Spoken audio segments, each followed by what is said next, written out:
Point is, one of our sons, you give him the teacup, you know, with the thing on it right here. And he's drinking it with his pinky like this. You have to watch out for stuff like that. You got to watch out. You have to look at your boy and make sure he's walking a particular way. And his demeanor. So when Usamah had that beard and they described that beard, it has a meaning to it. Muslims didn't start cutting their beards. Africans didn't cut their beards until we were colonized by Europeans. And now, Europe and whatever white people are doing, then that's a sign of being developed. That's a sign of progress. And things that come from our culture. Even if it's non-Muslims, even non-Muslims. Non-Muslims have nice culture, some of them. In the hotel I'm staying in, the guy is going upstairs with me to my room and he works in the hotel. I said, what's your name? He said, Edward. What's your last name? It was written. I can't remember. I said, what does the name mean? He said, it's the one who was born when his father was out taking care of the cows. I said, man, that's a nice name.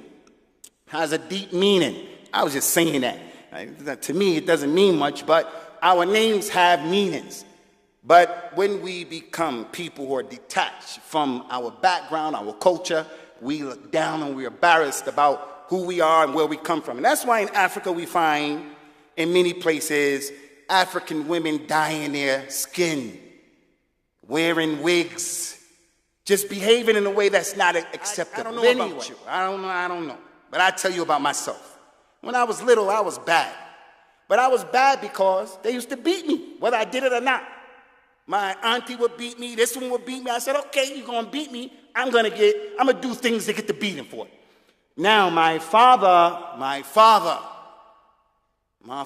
used to slap us, especially me. That's how I grew up. And I said to my brother, especially to my sisters, when I get big, I'm gonna knock him out. And that's how I felt about him when I was young.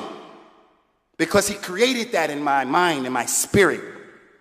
Alhamdulillah, when I became a Muslim, we have a very good relationship. I ask Allah to guide him and my mother. But we don't want our fathers or our mothers to be like my father. The only language we understand is slapping people, slapping the kid, killing his spirit. All we can say are those kalimat that are not good. You're a bum. You'll never be anything. The mother says, you're a bum just like your father was a bum. Can't talk like that to our kids. We have to sit down and communicate with the intellect of the kid. Sometimes you have to be rough and tough. I'm the boss, and this is what's going to happen. And sometimes you just have to be like that because you're the Amir. And you don't have to explain to your kid. I have to explain to my son, Ismail, 5 years, 6 years old. He said, I don't want to go to school today, Abby. I don't want to go to school. I said, man, you're going to school. But why? Why I got to go to school? I don't have to sit there and tell a 6-year-old why he has to go to school.